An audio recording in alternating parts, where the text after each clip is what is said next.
All right, so today we're going to break down a pretty powerful argument that tries to reframe a huge dietary change.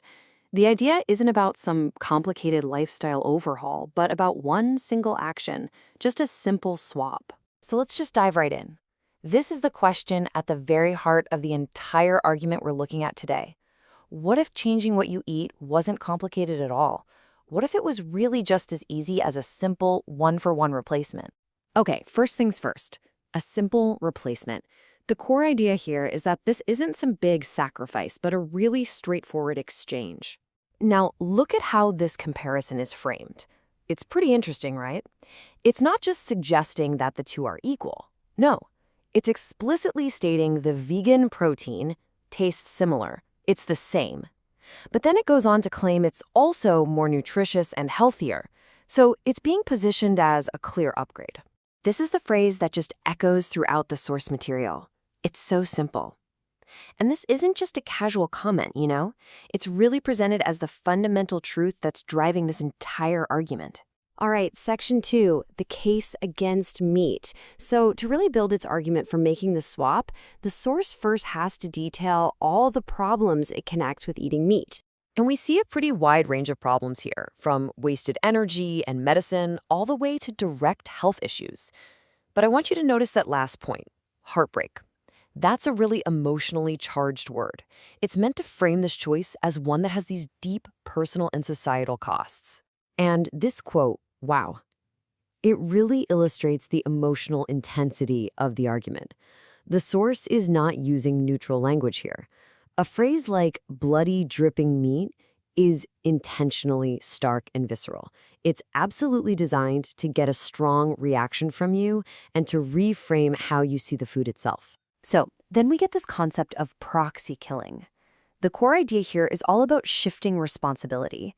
The argument is that buying meat makes you, the consumer, complicit in the act of killing. It's a very direct ethical challenge about the consequences of our everyday choices.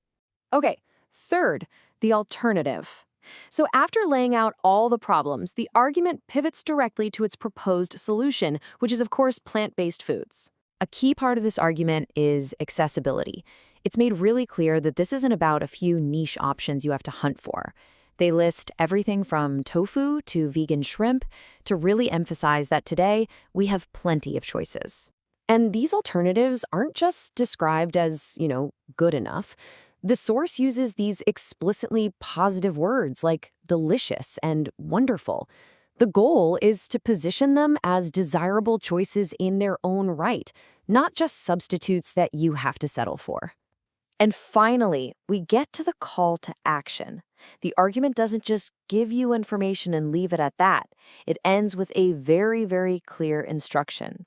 And the instruction is broken down into this simple three-step process. It's a really clear sequence. First, drop meat. Then you drop fish. And finally, you drop eggs.